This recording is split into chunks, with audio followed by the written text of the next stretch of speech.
The morning light slid through the half-closed blinds of the small apartment in Brooklyn where Evelyn Hart had been sleeping for the past 3 weeks.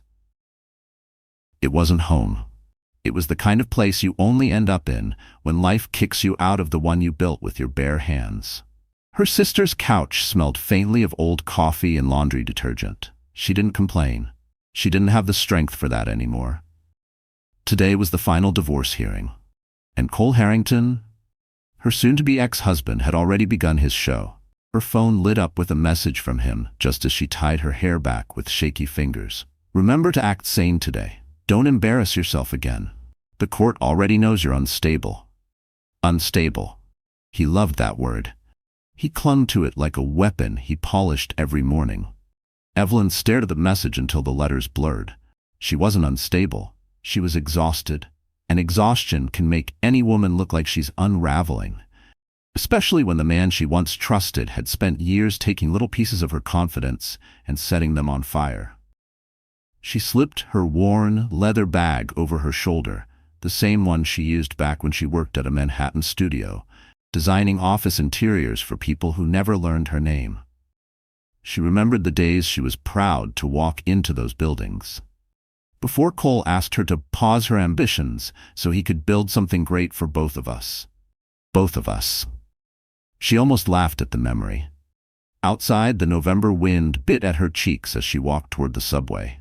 A soft gray haze hung over the Manhattan skyline, making the towers look distant and cold. She once dreamed of having an office up there, maybe near Fifth Avenue, somewhere with floor-to-ceiling windows. But those dreams now lived in boxes she left behind in the house she could no longer enter. When she reached the courthouse steps, reporters were already gathering. She heard her own name, her full name, floating in the air like an accusation. "Is it true you're mentally unstable? Sources say you attacked your husband during an argument. Care to comment? Cole's PR team claims you need professional help. What do you say to that?" PR team. Of course he had one. Cole arrived minutes later, stepping out of a sleek black sedan as if the pavement was rolled out just for him. He buttoned his coat with that practiced, arrogant calm she once mistook for confidence. His girlfriend, Mara, followed 2 steps behind, hiding her smirk. Cole leaned in close enough for only Evelyn to hear and whispered, "Try not to cry today. It makes you look weak." For a moment, Evelyn felt her knees soften. Then something shifted. A faint rumble echoed from the street below the courthouse, a sound she couldn't place yet, but it was approaching her. And it would change everything before Cole could speak another word. Long before reporters shouted her name on courthouse steps, before Cole Harrington twisted her life into a public spectacle, Evelyn Hart had been known for something simple but powerful: quiet brilliance. The kind that didn't need glitter to shine. The kind people only noticed when they stepped inside a room she designed and felt their breath change without knowing why. At 27, she was one of the most promising young interior architects at a boutique Manhattan studio on Fifth Avenue. Her sketches flowed like water. Her concepts blended warmth and precision in a way clients kept calling unexpectedly human. She didn't brag. She didn't hustle for attention. She just worked. Long nights, early mornings, endless cups of coffee gone cold on her drafting table. She wasn't rich. She didn't come from connections. She grew up in a modest home in Ohio, raised by a single mother who worked 2 jobs and still found time to teach Evelyn that character mattered more than noise. Evelyn carried that belief with her when she moved to New York. She never chased luxury, she chased purpose. Then she met Cole. Back then, Cole wasn't the polished CEO who now strutted out of a sedan with a publicist trailing behind. He was a hungry dreamer, trying to launch a home tech startup from a cramped apartment in the East Village. He wore secondhand jackets and lived on energy drinks. He spoke fast, dreamed bigger, and told Evelyn she was the only person who ever made him feel understood. "You see the world differently," he told her once, while she sketched a layout on a napkin during one of their late-night talks. "When we make it big, it will be because of people like you." Steady, brilliant, real. She believed him, believed in him. When he asked her to help redesign his first office, she worked without pay, staying up until 3 a.m., aligning color palettes, drafting lighting plans, and building 3D models on her aging laptop. Cole bragged about the results at every meeting. "My designer did this," he said proudly. "She's the best in Manhattan." He didn't mention she was also his girlfriend. He didn't mention she was doing it for free. When he finally secured investors, he looked at her with the excitement of a man who thought love and victory were the same thing. "Evie, I need you full-time. Help me build this from the inside. We're in this together." Together. The word that ruined so many women.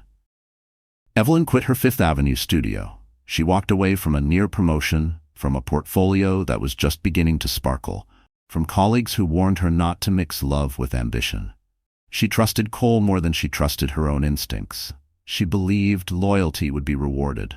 But success changes people differently. For Evelyn, success meant stability. For Cole, it meant power. By the time they got married, his startup had taken off. Investors adored him. Reporters called him a visionary. He moved them into a condo overlooking Central Park and bought suits tailored on Madison Avenue. The charming dreamer she once loved began speaking in calculated tones, like every word was a performance. He started introducing Evelyn not as the woman who built his first office, but as my wife. "She stays home, keeps things calm for me." He erased her work from the company website. He stopped asking for her input. He stopped saying thank you. But the worst part wasn't how he diminished her. It was how easily she believed she deserved it. Years of subtle disapproval can rot any woman's confidence from the inside out. Evelyn went from designing offices for Fortune 500 companies to being told she couldn't even manage her own emotions. Cole called her too sensitive, too dramatic, too insecure. And he said it with such calm authority she sometimes wondered if he was right. Yet beneath the self-doubt, something inside her refused to die. A thin, stubborn thread of strength. A memory of the woman she once was. A spark. And that spark would soon be fanned by a force Cole never saw coming. Because someone else had been watching Evelyn's talent long before Cole tried to bury it. Manhattan had a way of swallowing people whole, especially those who once believed the city was theirs. Evelyn Hart used to walk its streets with a sense of purpose, tracing building facades with her eyes, studying the play of light across glass towers like she was reading a language only she understood. But now, as the divorce pushed her to the edges of the life she once helped build, the city felt bigger, harsher, colder. The heart of the storm was always the same place, the Harrington and Hale building on Park Avenue, the headquarters of Cole's home tech empire. A gleaming tower of steel and tinted windows, it rose above the street with an arrogance that mirrored the man who owned half of it. Evelyn had designed the original interior concept when Cole's company was still working out of a renovated loft. She remembered choosing soft lighting, warm wood textures, and curved lines meant to calm employees in the high-pressure world of tech. Now the lobby looked nothing like her sketches. Cole had replaced everything with harsh geometric lighting and chrome finishes, chasing the kind of sterile luxury meant to impress investors. To Evelyn, it felt like stepping into a place that had stolen her own fingerprints. The second setting, one far more intimate, was the Plaza Hotel, where Cole now hosted industry dinners and pretended Evelyn had never contributed to his rise. The grand chandeliers, the gold-trimmed walls, the white marble floors. Evelyn had once attended these events on his arm. Now she passed the hotel only when she had to catch the subway from Fifth Avenue, avoiding the doormen's eyes in case they recognized her. But nothing compared to the place that carried the deepest cut. The Hamptons house. A modern beachside villa with floor-to-ceiling windows facing the Atlantic. Cole bought it right after his company reached its first $100 million valuation. He told Evelyn he wanted her to decorate it however she dreamed. "Let this be your canvas," he had said. She spent 8 months crafting every inch, soft neutral palettes, natural stone accents, and hand-picked furnishings from small artisans across the East Coast. She found out later that Cole and his mistress Mara had spent entire weekends there pretending the house was theirs alone. The betrayal lit a quiet fire inside her, a fire that burned without smoke, without sound, but never went out. In contrast to the luxury Cole flaunted, Evelyn's current world was almost painfully simple.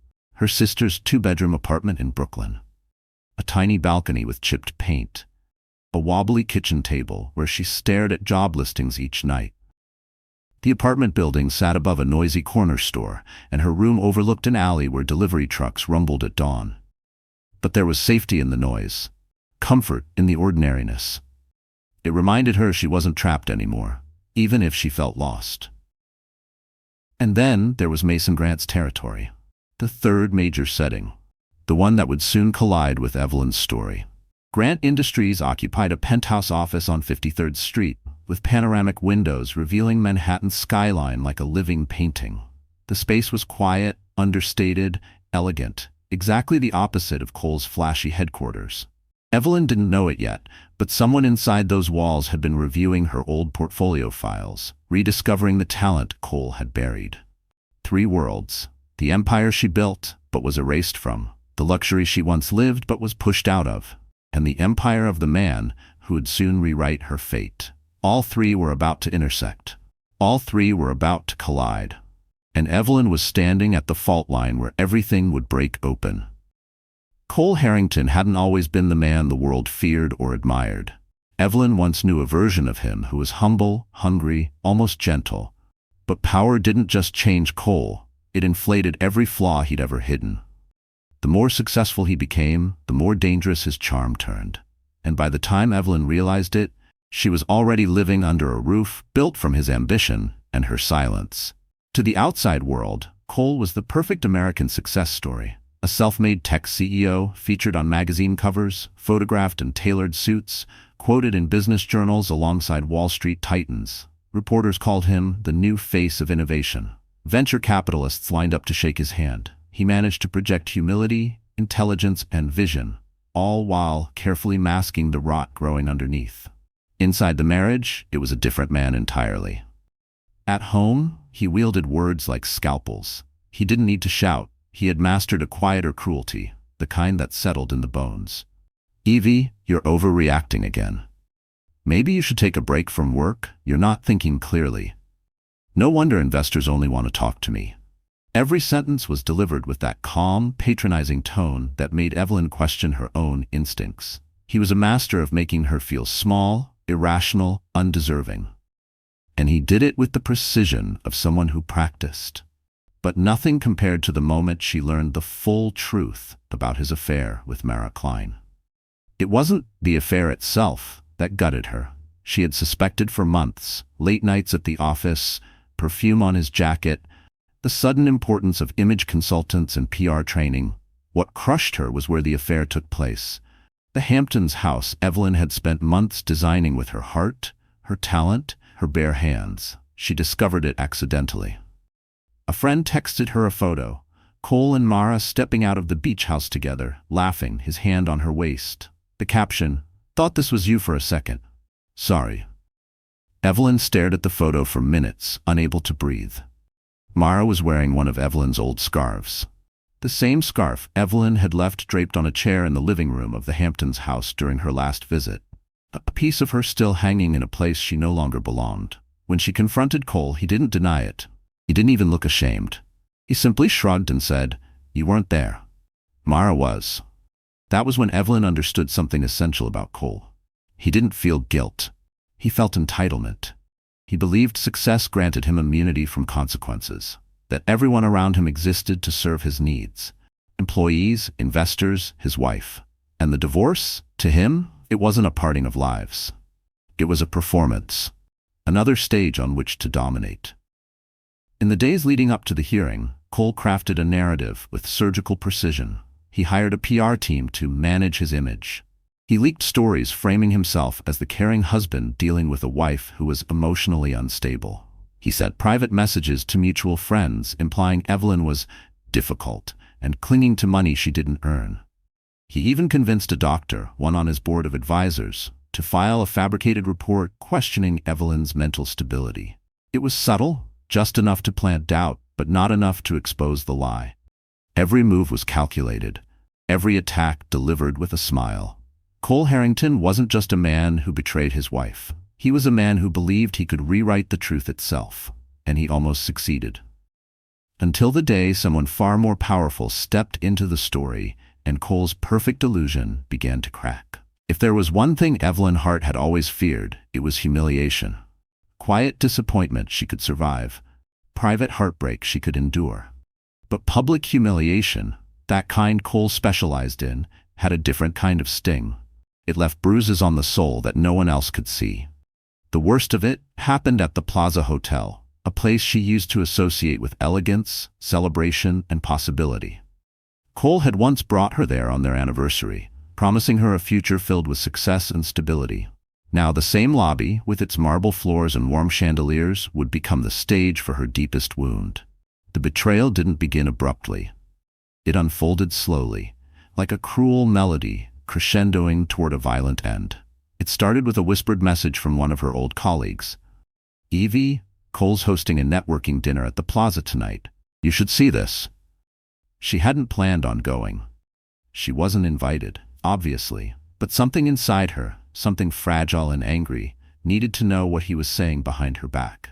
Needed to hear it with her own ears, to confirm she wasn't losing her mind.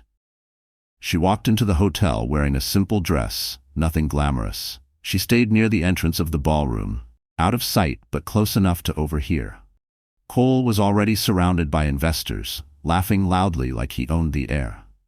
Mara stood beside him in a shimmering silver dress that caught the chandelier light like broken glass. Her hand rested casually on Cole's arm, too familiar, too confident, too practiced. Evelyn wasn't prepared for what she heard next. One investor clinked a glass and joked, "Cole, how's the divorce going?" "Heard it's a messy one." Cole smirked, enjoying the attention. Messy? Not really.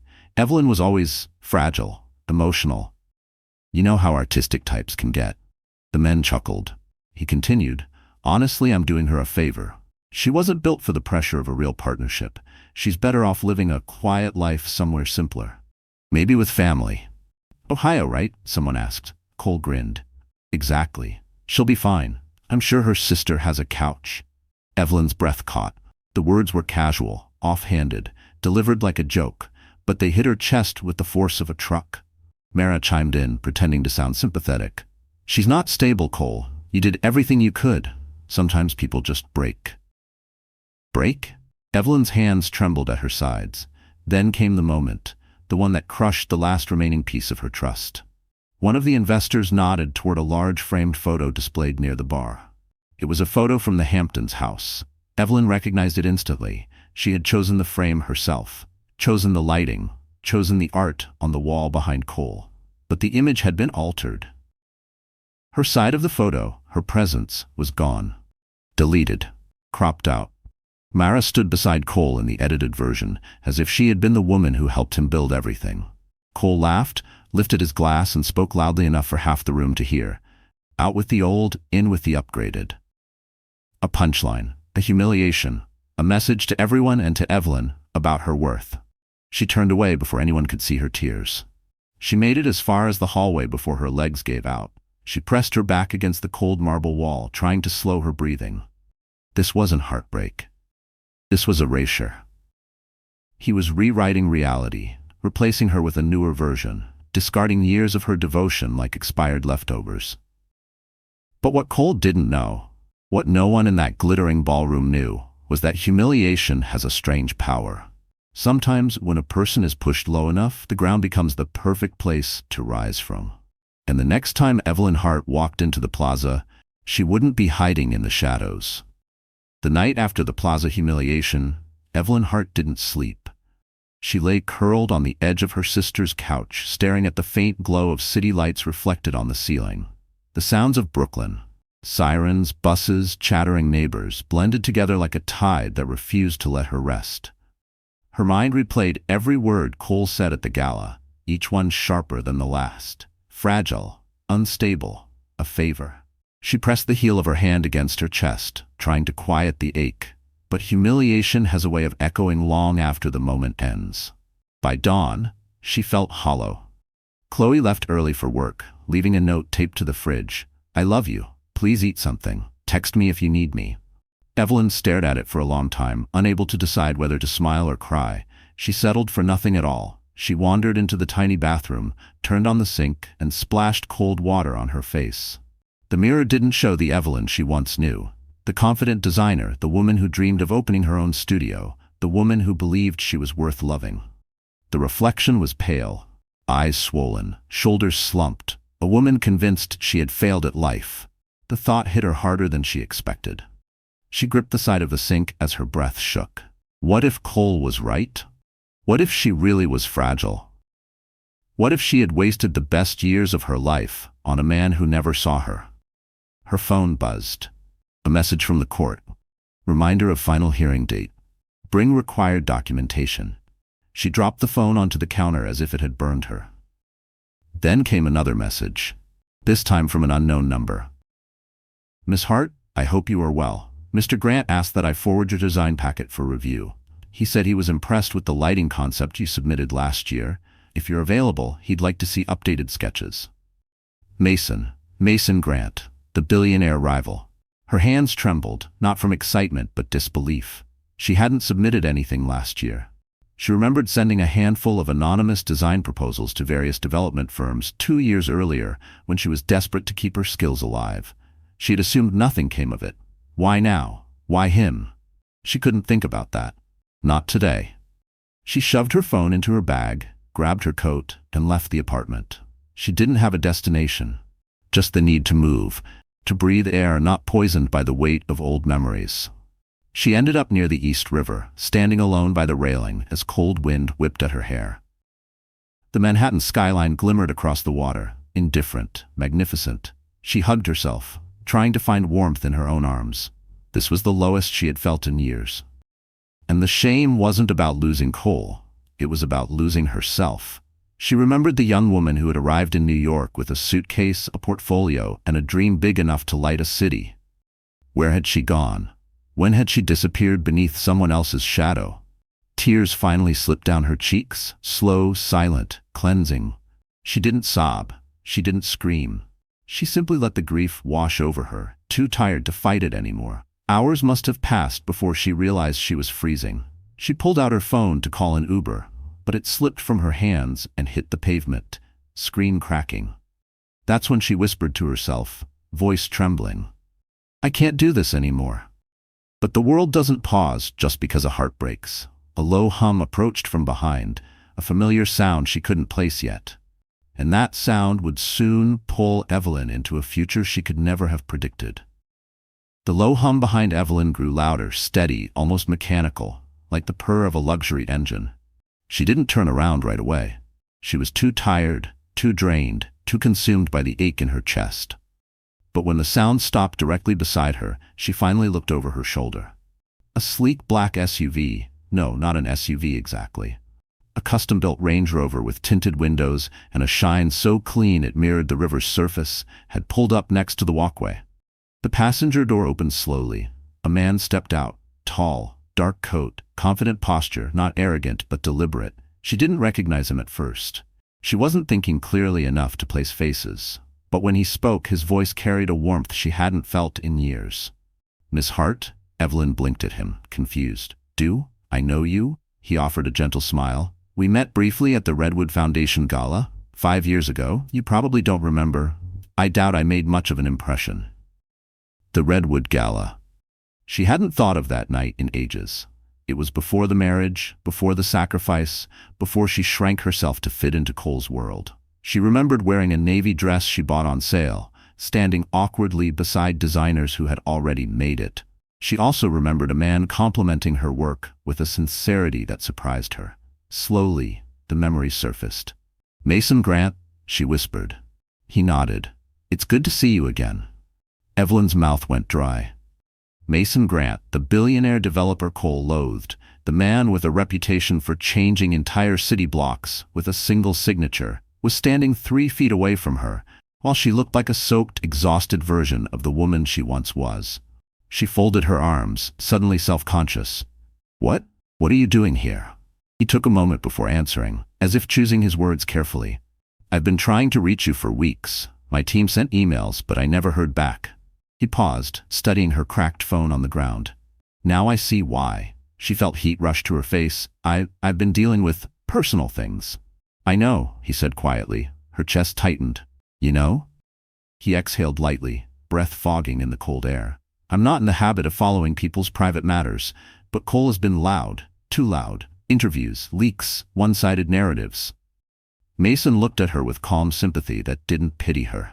It didn't add up. She swallowed hard. So you just came to find me? No, he corrected gently.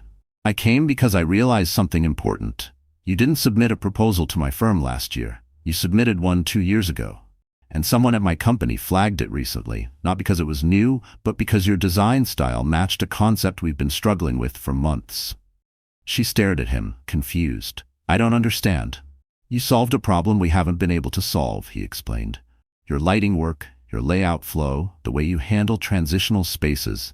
Evelyn, no one designs like you. Her throat tightened. She had forgotten what it felt like for someone to speak to her as if she were talented, valuable, relevant. He continued, voice steady. We want to offer you a contract. But more importantly, I wanted to look you in the eye and tell you, you're not who Cole says you are. You're not fragile. You're not unstable. You're extraordinary. The words hit her harder than Cole's insults ever had. Evelyn felt something inside her shift, a tiny click like a lock turning after years of being stuck. She didn't fully believe Mason yet, but she wanted to. She wanted to believe in herself again. Mason glanced toward the river. Let me take you home. You shouldn't be out here alone. Evelyn hesitated, then nodded. She followed him to the car, but as the door closed behind her, she felt a tremor run through her heart. Because Mason Grant wasn't the only person who had been watching her life unravel, and someone else had plans of their own. The drive back to Brooklyn was quiet, but not uncomfortable. Evelyn sat in the back seat of Mason's Range Rover, fingers laced tightly on her lap, trying to understand how her life had shifted so dramatically in a matter of minutes. The leather interior smelled faintly of cedar and clean air, a sharp contrast to the chaos inside her chest. Mason didn't push her to talk. He simply let the silence settle the way a steady hand calms a trembling shoulder. When the car stopped in front of her sister's apartment building, Evelyn expected him to wish her luck and drive away. Instead, he stepped out first and opened her door, an old-fashioned gesture that startled her. You don't have to walk me in, she said quietly. I know, he replied, but I want to. They climbed the narrow stairwell together. When Evelyn unlocked the door, the warmth of Chloe's small apartment washed over her. Mason looked around briefly, not judging, just observing, as if trying to understand the world she'd been surviving in. Would you like something to drink? Evelyn asked out of habit, then mentally kicked herself, as if she had anything decent to offer a billionaire. But Mason just smiled. Water is fine. She poured 2 glasses from the tap, suddenly aware of how chipped the cups were. When she handed him one, his fingers brushed hers, warm, steady. Evelyn, he began, choosing his words with care, I'm not here to complicate your life. You're going through something brutal, but I want you to know that my offer, the contract, the opportunity, it's real, and it's yours if you want it. Her voice felt trapped somewhere below her ribs. I don't know if I'm ready. That's fair, he nodded, but I've reviewed more design portfolios than I can count. Only a handful have ever made me pause. Yours did. He took a sip of water, then set the cup down. Don't let Cole bury what you've built. He doesn't get to define you. His confidence in her felt unreal, like a light shining into a room she'd kept locked for years. But before she could respond, her phone buzzed on the counter. A message from Cole. Enjoying your farewell tour? Don't forget tomorrow's hearing, and try not to embarrass yourself again. Her stomach twisted, the earlier warmth draining from her limbs. Mason saw her expression shift and frowned. He's still contacting you like this? He asked. She nodded, ashamed of how much power Cole still had over her nerves. Evelyn, Mason said gently but firmly, you need to stop letting him script your reactions. He paused. May I make a suggestion? She lifted her gaze. What kind? Prepare yourself, he said. Not for him, for you. You've been shrinking for so long you forgot how much space you're allowed to take up. His eyes softened. Let me help. She shook her head. I don't want charity. Good, he said. Because I don't give it, I invest, and you're worth investing in. The words hit her harder than she expected. Not romantic, respectful, empowering. He stood. Tomorrow is important, and whether you realize it yet or not, you're walking into that courtroom with far more leverage than Cole thinks. I don't feel strong, she confessed. That's because strength isn't a feeling, Mason replied. It's a decision you make before you need it. Her breath caught. He walked toward the door, then turned back. Wear something that makes you feel like yourself tomorrow. Not the version Cole tried to create. The real Evelyn. She swallowed. What if I don't remember who she is anymore? He held her eyes for a long moment. Then tomorrow, he said softly, we start finding her. He left her with those words echoing like a promise. And when the door clicked shut, Evelyn felt something she hadn't felt in years, the first flicker of wanting to fight back. Evelyn woke before sunrise, long before Brooklyn stirred awake. Her mind buzzed with a strange combination of fear and determination. The hearing was only hours away. Cole would be there with his lawyers, his PR team, his perfect smile. She could almost hear his voice already, dripping with condescension, ready to twist the narrative in his favor. But today felt different. She sat up slowly, running her fingers through her tangled hair, remembering Mason's words from the night before. Wear something that makes you feel like yourself. The real Evelyn. The real Evelyn. She wasn't sure she remembered who that woman was, but she intended to try. Chloe emerged from her bedroom, hair in a messy bun, still half asleep. When she saw Evelyn sitting upright on the sofa, clearly preparing for something big, she instantly snapped into sister mode. Okay, Chloe said, hands on her hips. We're not going to that courthouse looking like we've been dragged through 3 emotional hurricanes. Sit. I'm calling in reinforcements. Evelyn blinked. Reinforcements? But Chloe was already dialing. Within an hour, 2 of her friends, stylists from a boutique salon in Williamsburg, arrived carrying makeup kits, curling irons, and garment bags like soldiers entering battle. Is this the infamous Cole Harrington divorce case? One of them whispered, eyes widening. Girl, we've been following it on social media. Sit down. Let us fix the universe. Evelyn tried to protest, but Chloe cut her off. No arguing. Today is not about him. Today is about you, walking in there like the woman he never deserved. They washed and styled Evelyn's hair, giving it soft waves that framed her face. They brightened her complexion, concealed the exhaustion under her eyes, and chose makeup that enhanced her natural features rather than masking them. But the transformation wasn't just physical.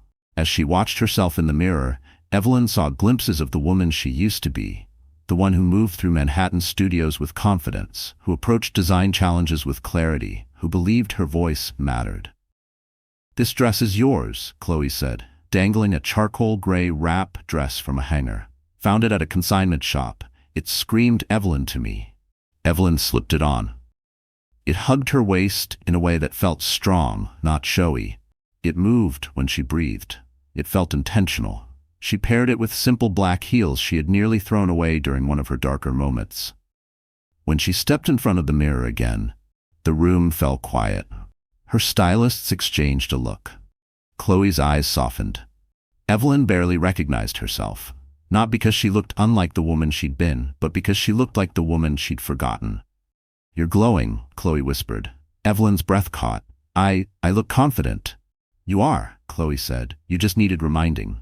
Evelyn's phone buzzed, a message from a number saved under a simple initial, M. If you need a ride, I'm 5 minutes away. Her pulse skipped. Mason. He remembered. He hadn't just said nice things last night, he meant them. She typed back, Thank you, I'll meet you outside.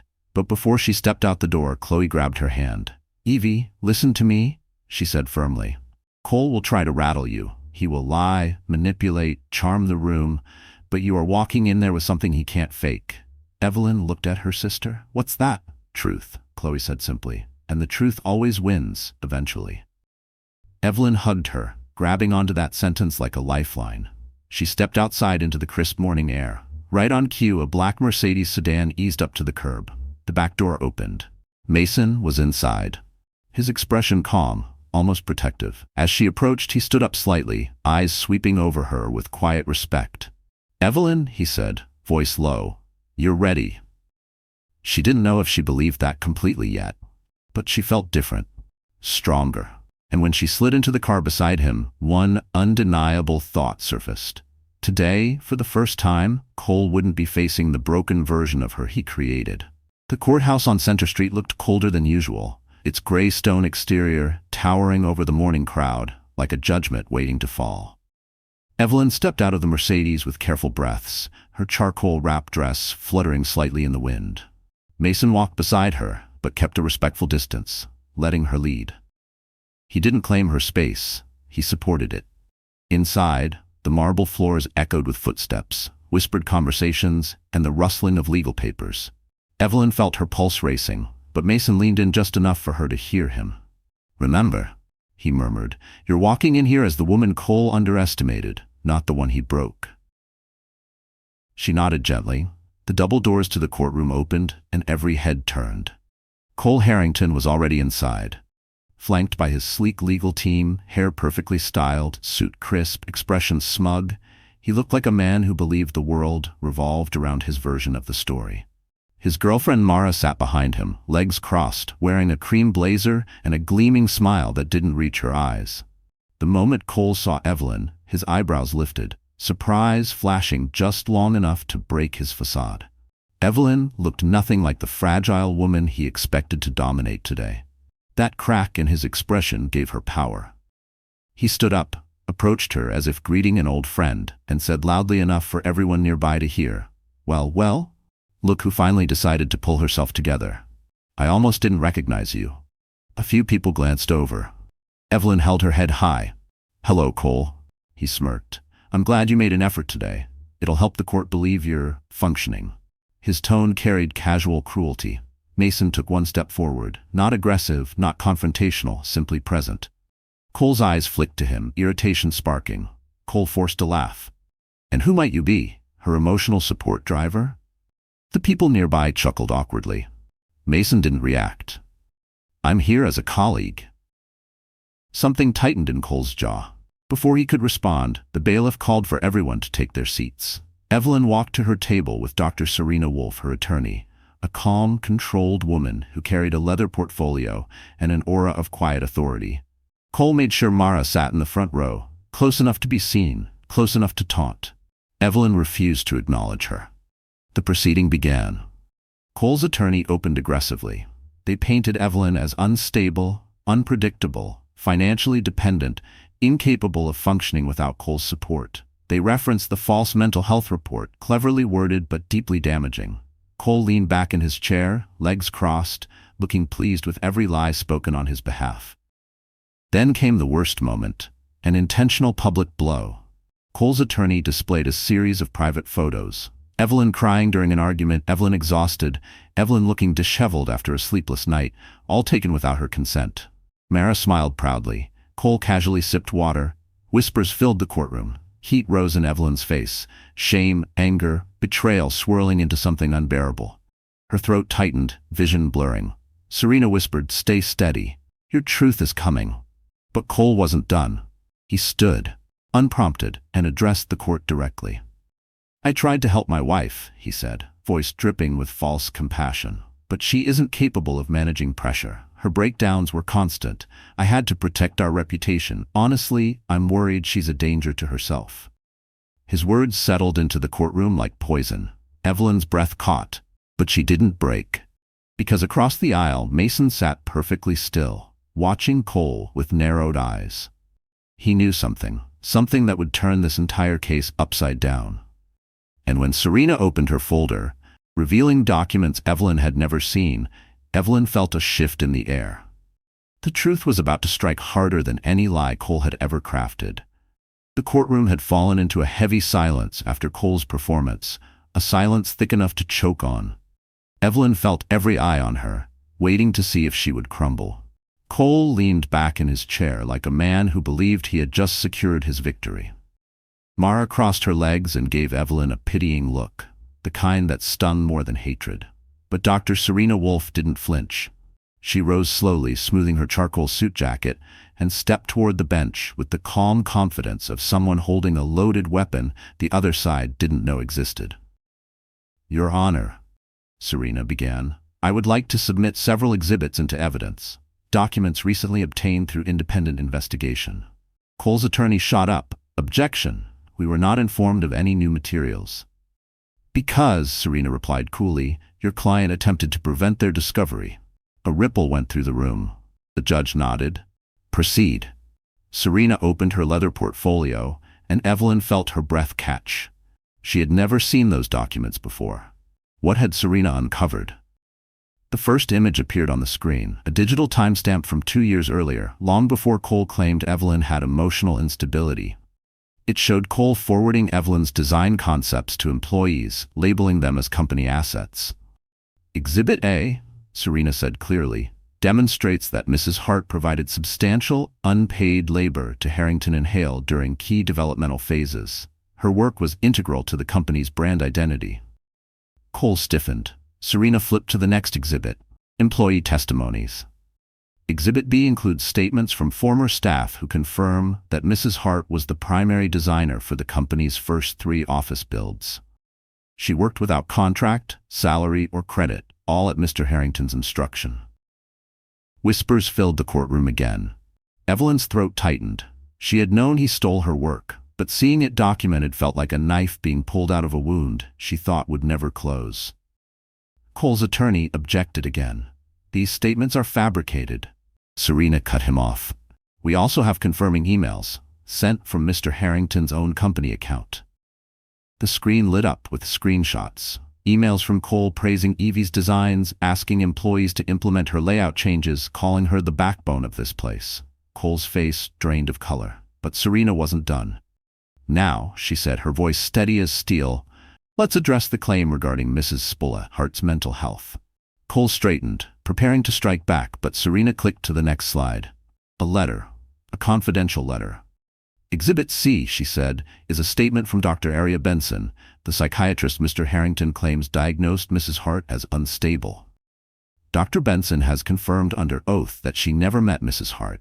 She was pressured by Mr. Harrington, through business incentives, to draft a vague wellness recommendation he later misrepresented as a psychiatric evaluation. A collective gasp filled the room. Mara wilted in her seat. Cole shot to his feet. That's a lie. Sit down, Mr. Harrington, the judge ordered firmly. But Serena wasn't finished. She produced a final folder, thinner than the others, but somehow heavier. And lastly, she said, we have Exhibit D, a digital security report from the Hamptons property, showing that Mr. Harrington installed surveillance cameras inside shared areas without Mrs. Hart's knowledge. Evelyn froze. What? She whispered. Serena's jaw tightened. Yes, and several of the photos presented today were pulled directly from those hidden cameras. The courtroom erupted in outrage. Even the judge looked furious. Cole's attorney frantically whispered into his ear, but Cole shoved him off, wild-eyed, finally losing the composure he prided himself on. I had to protect myself, he barked. She was unpredictable, Serena snapped. No, Mr. Harrington, you needed control. There is a difference. Cole glared at Evelyn with a look that could burn through walls.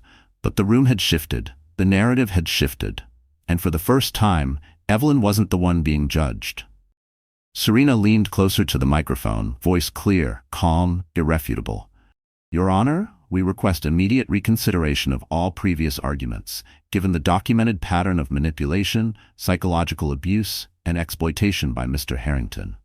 Evelyn felt her pulse thrum in her ears. The tide had finally turned. And Cole Harrington had no idea the biggest blow was still coming. Cole Harrington had always believed he could outtalk consequences. That charm, confidence, and power were enough to bend any courtroom or any person to his will. But as Serena Wolf laid out piece after piece of evidence, something in the room shifted. The arrogance that once clung to Cole like an expensive cologne began to evaporate. The judge removed his glasses, rubbing the bridge of his nose with the wariness of a man who had seen too many liars try to turn the court into a stage. Mr. Harrington, the judge said, voice tight, these accusations are serious. Hidden surveillance, manipulated medical documentation, misappropriation of intellectual property. Cole swallowed hard but lifted his chin, trying to recover his confidence. With all due respect, Your Honor, my wife is. Stop. The single word cracked through the air like a gavel strike. Evelyn watched from her seat, hands clasped in her lap. She could almost feel the old fear creeping up her spine. The instinct to shrink, apologize, smooth things over. But she held still. She forced herself to stay grounded in the truth now exposed under the courtroom lights. Serena handed the judge a bound packet. Your Honor, we also submitted financial discrepancies discovered last week during a review of Harrington and Hale's expenditures. Objection, Cole's attorney blurted. but the judge raised a hand. "Save it." He opened the packet.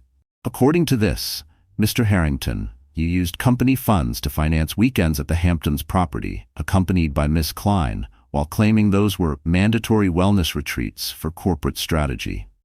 A low murmur rippled among the spectators. Mara's face drained of color. She leaned toward Cole, whispering sharply, but he pulled his arm away. The judge continued flipping through pages. "And here, charges for personal gifts, luxury travel, and promotional expenses tied to an individual matching Miss Klein's profile, paid using company credit lines." Cole stiffened. "That's a business investment." The judge's eyebrow arched. "A business investment involving Tiffany jewelry receipts?" A few people in the gallery muffled laughter. Cole's attorney tried to speak again, but the judge silenced him with a glare.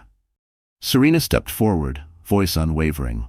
"Your Honor, this pattern demonstrates not only manipulation toward my client, but also misuse of corporate resources. Mrs. Hart's contributions were buried while Mr. Harrington illegally funneled company assets toward an extramarital relationship." Cole snapped. "That's not, you're twisting. Evelyn knows how emotional she gets." Serena cut him off sharply. "My client's emotional state has nothing to do with your financial misconduct." Cole's facade splintered. His jaw twitched, eyes narrowing with venom. "You think this changes anything?" he hissed. "You think anyone will believe her now after everything?" Then he made a critical mistake. He turned fully toward Evelyn, forgetting the microphones, the spectators, the court reporter, and spat, "You're nothing without me. You'll always be nothing." The room froze.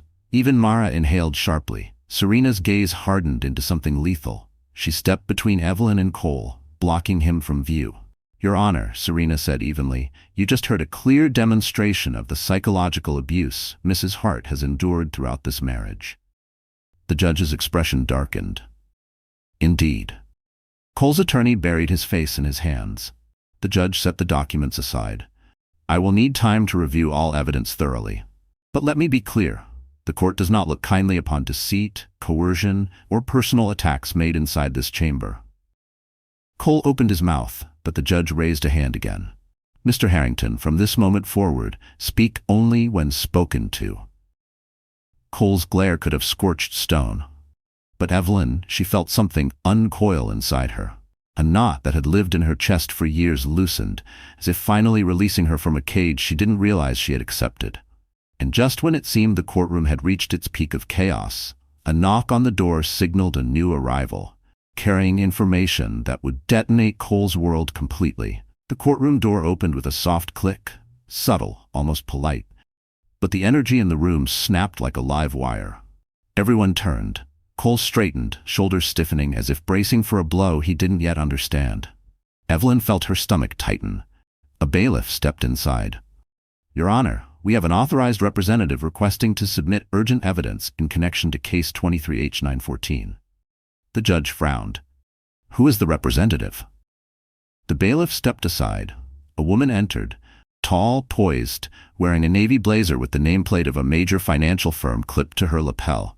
She introduced herself with steady confidence.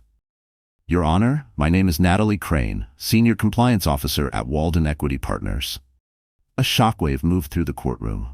Walden Equity, the largest minority shareholder of Harrington and Hale. The same firm Cole had boasted about securing an unbreakable partnership with. Cole's attorney paled. Mara visibly tensed. The judge nodded. "State your purpose." Natalie set a thick folder on the evidence table. "Walden Equity received an anonymous tip last night regarding financial irregularities tied to Mr. Harrington's management practices. After a preliminary audit, we discovered discrepancies significant enough to warrant shareholder inquiry and, potentially, federal investigation." Cole shot to his feet. "This is outrageous. You had no authority to." The judge slammed his gavel. "Sit down," Natalie continued. "Additionally, we identified internal documents suggesting that Mrs. Hart's contributions during the early stages of Harrington and Hale were intentionally obscured, likely to manipulate valuation percentages during the prenup and expected divorce." She looked directly at Evelyn, not with pity, but with respect. These documents contain timestamps, email chains, and project files that verify Mrs. Hart acted as a de facto co-designer during the company's foundational period. Serena smiled, A small, controlled smile, but one Evelyn noticed instantly. Cole's voice cracked. You can't be serious. This is a misunderstanding. Walden Equity is on my side. Natalie didn't blink.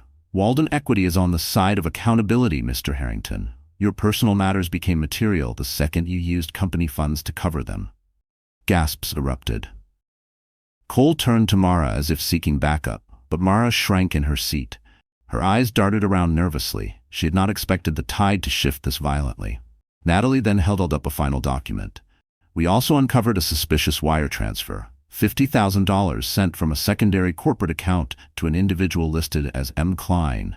Mara inhaled sharply. Cole hissed. That was compensation for PR consulting. Natalie's tone chilled. She is not listed as an employee, vendor, or contractor. It appears to be a personal transfer disguised as business expenditure. The judge's face hardened. Mr. Harrington, this is rapidly moving beyond a domestic matter. Serena stepped forward. Your Honor, given the new evidence, we request immediate recognition of Mrs. Hart's contributions, penalties for fraudulent filings, and full investigation into Mr. Harrington's financial conduct. Cole snapped. This is a setup. Someone is manipulating. Natalie cut him off. The anonymous tip came from within your company, Mr. Harrington. Someone who had access to internal systems and felt morally compelled to speak up. Cole froze. Everyone watched. He looked around wildly, scanning faces, as if trying to identify the traitor among his own team. Evelyn watched him unravel. The man who once controlled every room, now reduced to a cornered predator fighting ghosts. Then Natalie added, almost gently, there's more. But Walden Equity will be working with investigators separately. Cole's attorney sank deeper into his seat. The judge exhaled, long and heavy. Given the gravity of this material, I am suspending all prior assumptions. Mrs. Hart's position is hereby strengthened pending final review. Mr. Harrington, you are barred from accessing corporate accounts or shared assets until further notice. Cole's jaw fell open. You can't do this to me. The judge's stare was ice. Sir, you did this to yourself. And Evelyn realized something profound. For the first time in years, Cole Harrington was afraid. For years, Cole Harrington had been the sun around which everyone else was forced to orbit. Employees adjusted their schedules to his moods, investors rephrased their expectations to suit his ego, and Evelyn, for far too long, shrank herself to fit the narrow space he allowed her to exist in. But now, inside that courtroom, something irreversible had happened. The orbit shifted, and Cole was no longer the center. The judge requested a brief recess to process the avalanche of evidence. The moment his gavel struck, noise erupted, reporters whispering, attorneys scrambling, spectators buzzing like bees stirred from a hive. Evelyn remained seated, hands trembling slightly, but her spine straightened. She felt taller. Not invincible, not fearless, but awake. Across the room, Cole was a man cracking in real time. His face was pale under the harsh courtroom lights, his jaw clenched so tight a vein pulsed visibly at his temple. Mara reached for his arm, but he jerked away, fury radiating off him. What the hell is this? Cole hissed at his lawyer. You said everything was locked down. His attorney swallowed hard. Cole, this level of evidence? I didn't know. I couldn't have known. You're fired, Cole spat. In the middle of a hearing? The attorney shot back. You think anyone will represent you after this disaster? Cole didn't answer. Evelyn looked away. It was too much to watch, not because she felt pity, but because witnessing the unraveling of the man who had tormented her was strangely overwhelming. Serena placed a steady hand on Evelyn's shoulder. You did well. I didn't do anything, Evelyn whispered. You survived him, Serena replied. Sometimes that's the greatest act of strength. In the hallway, Mason waited, leaning casually against the wall, but the moment he saw Evelyn, he straightened. His gaze scanned her face, searching for cracks, fear, distress. Instead, he found something new there, the early flicker of self-belief. You held your ground, he said softly. Evelyn exhaled shakily. I don't know how. You remembered the truth, Mason said. That's what men like Cole fear most. Evelyn's chest warmed unexpectedly. She didn't know when Mason had become a steady presence. But she wasn't fighting it, not today. But peace never lasted long around Cole. The doors swung open and he stormed into the hallway like a wounded predator cornered by hunters. His eyes locked onto Evelyn, burning with humiliation and desperate rage. This isn't over, he snarled. I built everything? You think a few doctor documents will destroy me? Serena stepped between them. Mr. Harrington, approach my client again, and I will file a restraining request within the hour. Cole laughed, sharp, ugly. Of course you'd hide behind your lawyer, Evie. You're nothing without. Mason moved. He didn't touch Cole. He didn't raise his voice. He simply stepped forward with calm, unmistakable authority. That's enough, Cole sneered. And who the hell are you supposed to be? Mason held his gaze. The man who will ensure she never has to hear your voice again. The hallway went still. Cole blinked, realization striking like lightning. You, he whispered. You did this. You're the anonymous tip. You're trying to tank my company. Your own actions tanked your company, Mason said evenly. I simply refuse to watch you bury a woman who did nothing but support you. Mara tugged Cole's sleeve. Cole, stop. People are looking. But Cole only glared, chest rising and falling sharply. For the first time, he wasn't the dominant force in the room.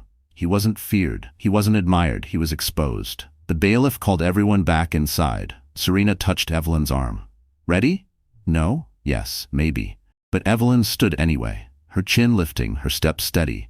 Because the moment Cole lost control, she gained hers. And as she walked back into the courtroom, she felt the tide turning fully, finally, completely in her favor. The courtroom felt different as everyone returned from recess, as if the oxygen had shifted, as if gravity itself had tilted in another direction. Even the judge seemed to carry a new heaviness, the kind that came when the truth refused to stay buried any longer. Cole Harrington entered with the stiff gait of a man walking toward his own execution. Mara followed behind, no longer smug, her eyes darting nervously to anyone who looked at her too long. Whispers trailed them like a cold draft. Evelyn walked in last, her steps quiet but steady. Mason stood off to the side, giving her a reassuring nod, not possessive, not controlling, just present. That simple presence gave her strength she didn't know she still possessed. The judge cleared his throat. Court is back in session. Silence fell. Serena Wolfe rose first. Your Honor, given the new evidence, we request immediate protective measures for my client. Amendment to the division of assets and acknowledgement of Mrs. Hart's foundational role in the early development of Harrington and Hale. Cole's attorney, now visibly rattled, attempted to respond, but the judge cut in sharply. We have more pressing issues to address first. He turned slowly toward Cole. Mr. Harrington, the financial records provided by Walden Equity raise substantial concern for corporate misconduct, misuse of shareholder funds, and potential fraud. Cole's face tightened. Your Honor, sit, the judge ordered. Cole sat. The judge continued, voice hardening by the second.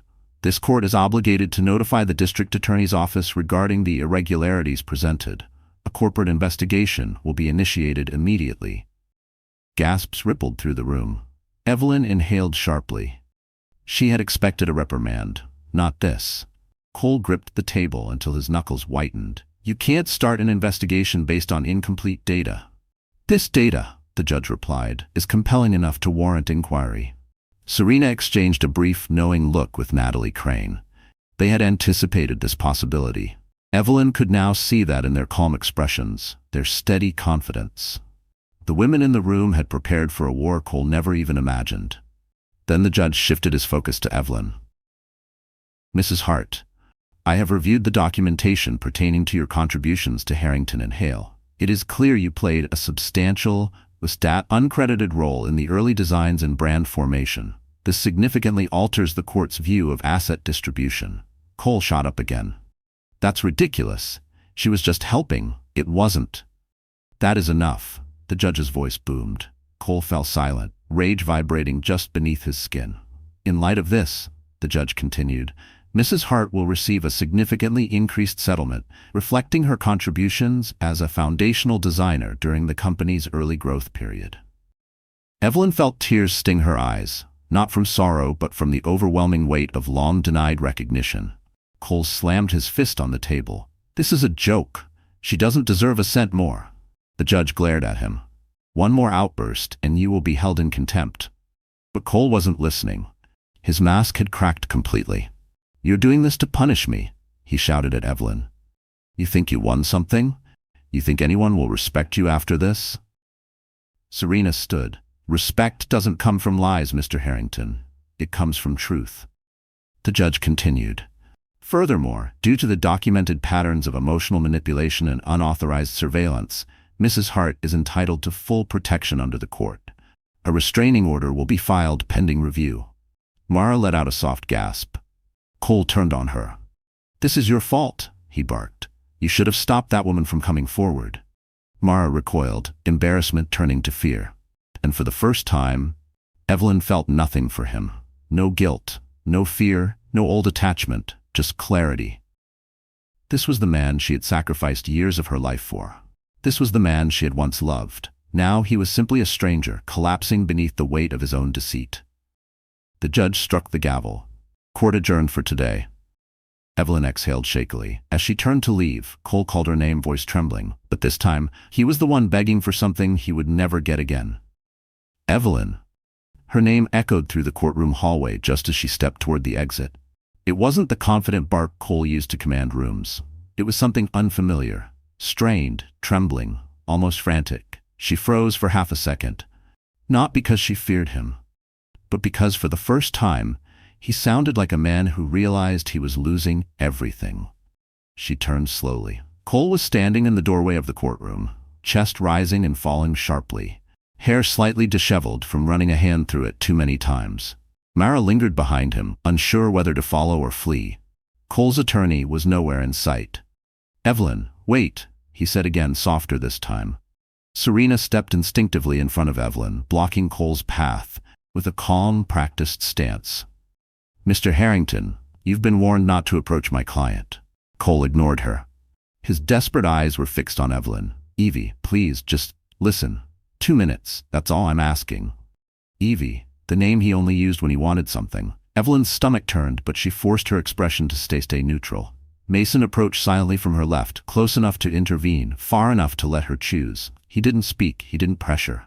He simply stood, with quiet support. Evelyn inhaled slowly. 2 minutes, public hallway, Serena stays. Cole swallowed and nodded quickly, as if grateful for even that scrap of mercy. They stepped a few feet away.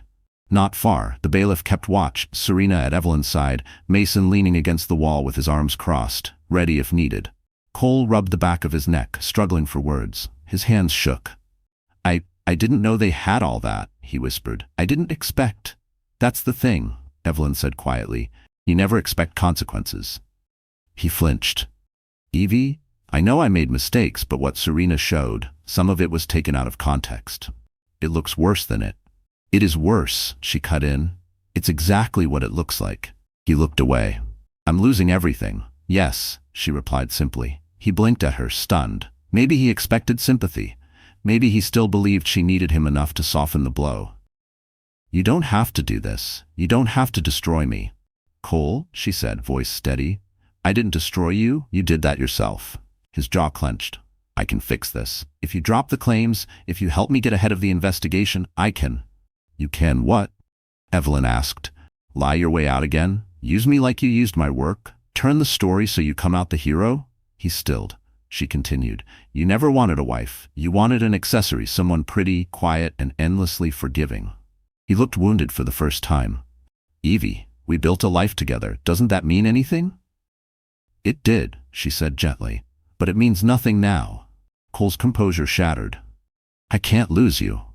"You lost me a long time ago," Evelyn replied. He took a shaky step toward her, but Mason moved instantly, placing himself between them with a calm, immovable presence. "That's close enough," Mason said. Cole glared at him. "Stay out of this." Mason didn't blink. "No." Something in Cole snapped. "You think she'll pick you? You think you're better than me?" "It doesn't matter what I think," Mason replied.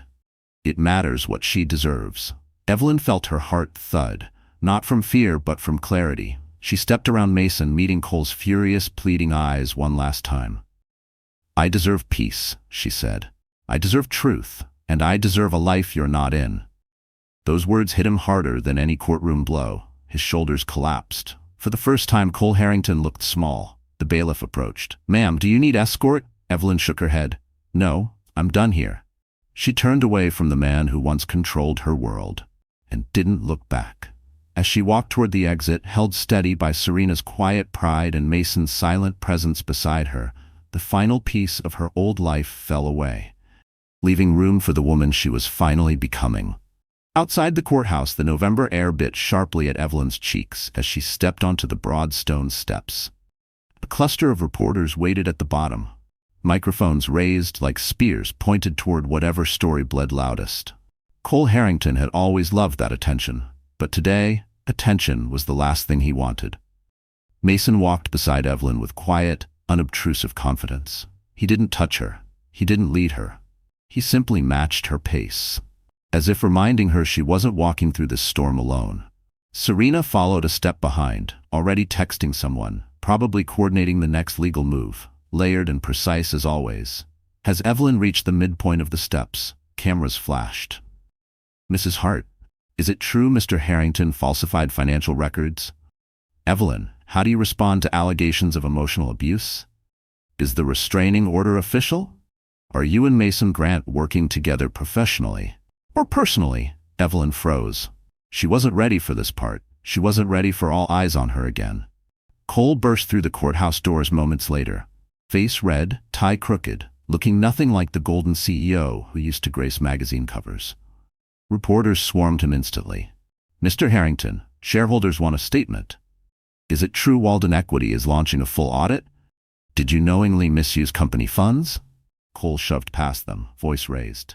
"No comment. Back off." The scene spiraled into chaos. Then, a sound sliced through the noise. A deep, polished engine purr. A sleek black limousine rolled to the curb in front of the courthouse, its chrome trim gleaming under the gray morning light. A driver in a tailored black suit stepped out, circling the vehicle with the precision of a man trained to protect high-level clients. The crowd's noise softened to murmurs. Evelyn blinked. "Mason, is that?" "Yes," Mason said quietly. "I had my team bring it." "But why?" "Because Cole turned your life into a spectacle," Mason answered. "You deserve to walk out of this with dignity."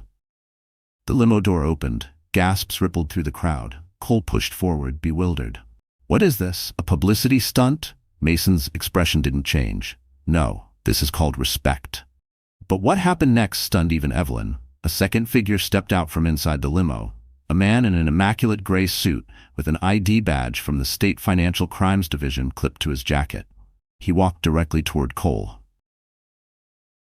"Mr. Harrington," he announced, his voice carrying over the crowd, "you are hereby served with a notice of mandatory cooperation in the ongoing investigation into Harrington and Hale corporate misconduct. This requires full disclosure of all financial documents within 10 business days."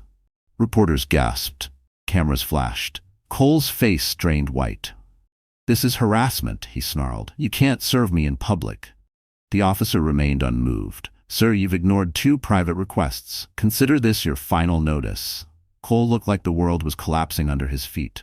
Mara quietly slipped away from his side, blending into the crowd, distancing herself inch by inch. Evelyn watched it all with a surreal calm. Not triumphant, not cruel, just done. Done carrying the weight of his choices. Done being the silent casualty of his ego. A reporter suddenly turned to her. "Mrs. Hart, do you have a comment?" For the first time in years, Evelyn didn't shrink. She didn't hide. Her voice was steady when she answered, "I'm choosing peace. The rest will take care of itself." The crowd murmured in admiration. Mason opened the limo door for her, not as a savior, not as a symbol, but as someone who saw her worth long before today. She hesitated only a moment before stepping inside. As the door closed behind her, Cole stood alone on the courthouse steps, drowning in the consequences he once believed would never reach him. The limousine glided through Manhattan like a silent shadow, insulated from the chaos that had erupted outside the courthouse. Evelyn sat beside Mason, hands folded tightly in her lap, still absorbing what had just unfolded. The world felt different now, lighter around the edges, heavier at the center. She wasn't the same woman who had once trembled at Cole's voice. Still, disbelief lingered like a faint ache. "You okay?" Mason asked gently, watching her carefully. "Yes," she said, then corrected herself. "Maybe. I don't know." He gave a small nod. "That's normal. Today was a lot." She huffed a faint laugh. "That's one way to put it." The limo stopped at a quiet corner of Soho, in front of a restored brick building with soft industrial lighting and tall windows framed in matte black steel. Evelyn frowned. "Where are we?" Mason stepped out first, then offered her a hand, not insistently, not expectantly. She took it. "This," he said as they approached the entrance, "is something I've been wanting to show you." He pushed open the door. Warm light filled the space. A studio. A design studio. Not corporate, not cold. Beautifully curated, with natural wood tables, soft leather seating, sample palettes displayed in organized drawers, and sunlight pouring through skylights. It smelled faintly of cedar and linen. The walls were lined with boards where early mock-ups hung like art pieces. Evelyn's breath caught. "What is this?" Mason moved beside her, hands in his pockets. 6 months ago, I began planning a new division, Grant Interiors. I wanted a team that wasn't afraid to think differently. He paused. "And then I saw your old proposal. The one you submitted anonymously, remember?" She nodded, stunned. "I knew then that I didn't just want you to consult," he said. "I wanted you to build this." She blinked, overwhelmed. "Mason, I can't, after everything, I don't even know if I'm ready." "You don't have to be," he said gently, "but I need you to see something." He walked to a drafting table near the window and lifted a folder, thick, bound with her name embossed in soft gold lettering. Evelyn Hart, Creative Director, Proposal. Her knees nearly gave out. "I drafted this months ago," Mason continued, "not to pressure you, not to rush you, but because I believe your work deserves a home, and I didn't want Cole's shadow anywhere near it." Evelyn touched the folder with trembling hands. "You've been planning this for me?" "For you," he said softly, "and for the work the world hasn't seen yet." Her throat tightened. "Why? Why go this far?" He hesitated, not with uncertainty, but with sincerity. "Because your talent is extraordinary," he said. "Because you've survived something most people never speak about. Because you deserve to rise without someone clipping your wings." His gaze deepened. "And maybe, because I care about you more than I wanted to admit." The words warmed places she hadn't felt in years, places Cole had made her believe were unworthy of affection. "Mason," she whispered, unsure what else to say. He didn't step closer, didn't trap her, didn't push. He simply offered space. "You don't owe me anything," he added quietly. "If you want this, it's yours. If you need time, you'll have it. If you walk away, I'll still respect whatever you choose." Evelyn looked around the studio, feeling something awaken inside her, a spark she thought Cole had extinguished. Possibility. Hope. The version of herself she used to be. She pressed a hand to her chest, steadying her breath. "I want to try," she said finally. "I'm scared, but I want to try." Mason exhaled, relief softening his posture. "Then we begin whenever you're ready." She smiled for the first time in what felt like years. And just as she turned to take in the studio again, her phone buzzed, one notification that made her blood run cold.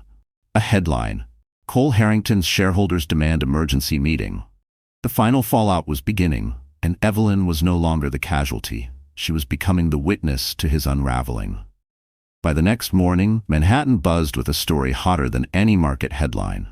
Finance forums, legal blogs, and even casual gossip feeds were ablaze with the same explosive update: Cole Harrington faces shareholder revolt. Evelyn stared at the notification on her phone, sitting at the long wooden table in the Soho studio Mason had shown her the night before.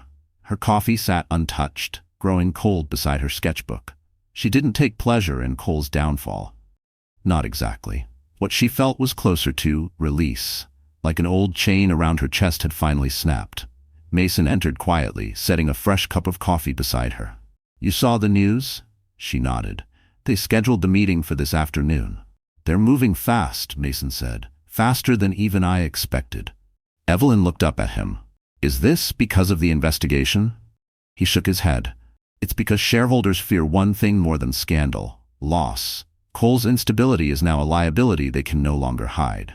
The word instability struck her with bitter irony. For years Cole had labeled her unstable. Now the world saw him for what he truly was. "Are you sure you want to be anywhere near this?" Mason asked gently. But Evelyn surprised herself. "Yes," she answered. "I do." He studied her face, not doubting her strength, but checking for the cost. When he saw clarity there, he nodded. "Then come with me," he said softly. "You deserve to hear the truth spoken out loud, not whispered in the shadows."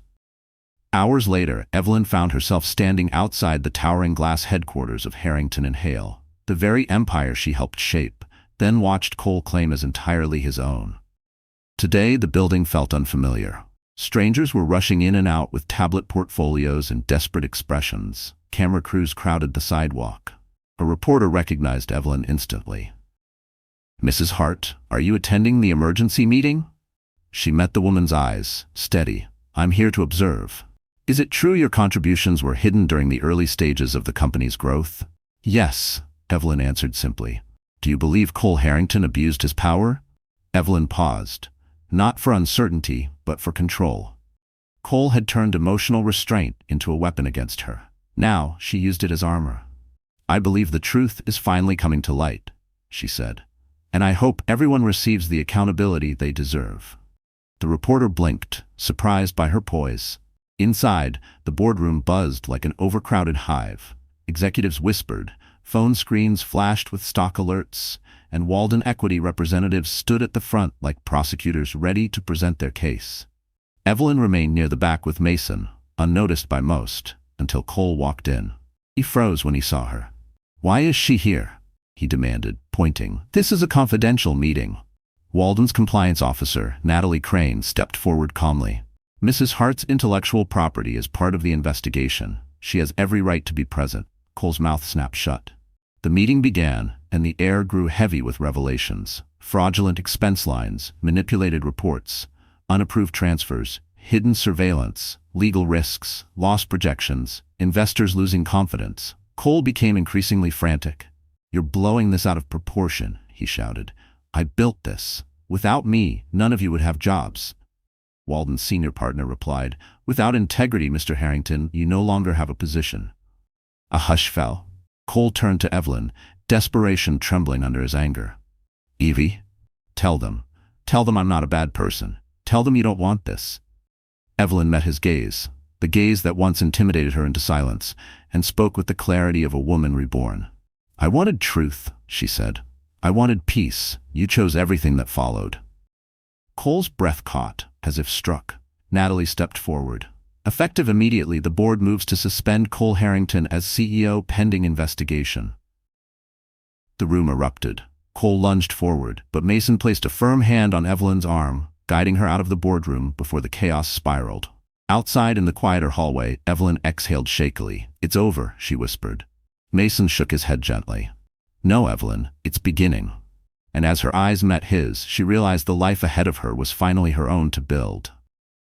Winter arrived in Manhattan with a quiet softness, the kind that blurred the harsh edges of the city. Snow dusted the sidewalks outside Evelyn's new Soho studio, settling gently against the tall windows as if blessing the next chapter of her life. Inside, the space buzzed with life. Samples of warm woods, textured fabrics, and hand-drawn schematics lay across drafting tables. Her small but growing team worked with focused enthusiasm, their laughter floating through the open room. Evelyn's name, Evelyn Hart Studio, now hung proudly on a brushed brass plaque beside the entrance. Everything was different. Everything was finally hers. It had been 8 weeks since the shareholder revolt. 8 weeks since Cole Harrington was suspended, publicly disgraced, then formally charged with financial misconduct and privacy violations. 8 weeks since several companies withdrew partnerships from him, citing ethical concerns. Mara had vanished from public view, and insiders whispered she had cooperated with investigators to save herself. The fall was complete, and Evelyn had watched it happen, not with vengeance, but with closure. She no longer needed revenge to heal. The truth had handled that for her. This morning, however, wasn't about Cole. It was about her future. She stood at her desk reviewing plans for a new project, the redesign of an elite residential tower in Tribeca. A contract she earned not because of scandal, but because industry leaders saw her brilliance at last. A soft knock sounded at the studio door. She didn't have to turn around to know who it was. Mason entered carrying 2 coffees, snowflakes clinging to the shoulders of his navy coat. "You've been here since 6 a.m., he said, smiling as he handed her one. "Big project," she replied, unable to hide her excitement. "Big woman behind it," he corrected. Heat warmed her cheeks. In the weeks since the hearing, their bond had deepened, not rushed, not forced, but natural. Their conversations flowed easily. Their trust grew quickly. Their connection felt like something built on honesty instead of performance, steadiness instead of chaos. Still, Evelyn had been cautious. She needed time to rebuild herself before stepping into anything new. Mason had understood that without her ever having to explain. He took a seat beside her drafting table. "I saw the finished proposal. It's brilliant." She smiled softly. "Thank you for everything. For not pushing. For letting me find my footing again." He held her gaze, warm and steady. "I didn't want to fix you, Evelyn. I wanted to support you while you remembered you never needed fixing." Her throat tightened. This man had offered her dignity at a time she had forgotten what it felt like. A moment of quiet settled between them. Comfortable, full of meaning. Then Mason reached into his coat pocket. Her breath hitched when she saw the small velvet box. He held it gently, not opening it yet. "Before you panic," he said softly, "it's not a ring." Relief and curiosity tangled together. He opened the box. Inside was a delicate silver pendant shaped like a compass. "Simple, elegant. It's a symbol," he said, "for direction, for choosing your own path, for never letting someone else steer your life again." Her eyes blurred with emotion. "Mason, it's beautiful." "It's yours," he said, fastening it gently around her neck. "But there's one more thing." Her pulse quickened. "I love you, Evelyn," he said. "I don't expect anything from you. Not today, not tomorrow. But when, if you're ready, I'd like to build more than studios with you. I'd like a life with you." She inhaled sharply, a soft, trembling sound. For the first time in years, her heart didn't feel afraid. She took his hands in hers. "I'm ready," she whispered, "for all of it." He smiled, that quiet, grounding smile she had come to trust, and pulled her gently into his arms.